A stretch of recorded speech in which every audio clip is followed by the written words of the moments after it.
てた私を拾ってくれたあなたのことは大事だよ、嬉しいよ。腕を枕に眠らせてくれたね。嘘でしょ、荷物をまとめて本当に部屋を出ていくなんて悲しいよ、切ないよ。いけないところがあったら直すから。行かないで、行かないでよ。あなたをなくしたら何も残らない。行かないで、行かないでよ。さあ機嫌を直して。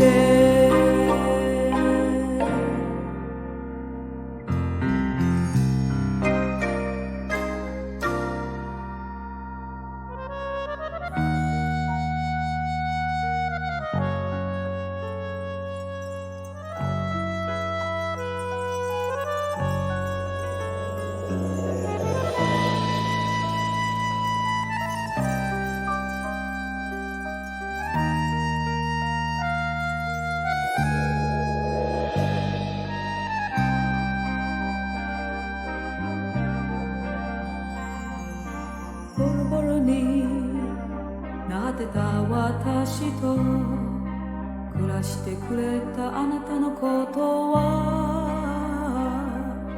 全てだよ、命だよ。いつも私に微笑みをくれたね。みぞれだよ、今夜は冷えるよ。風が隙間をピューピュー鳴らす。本気だね、終わりだね。行くなら最後にもう一度抱きしめて。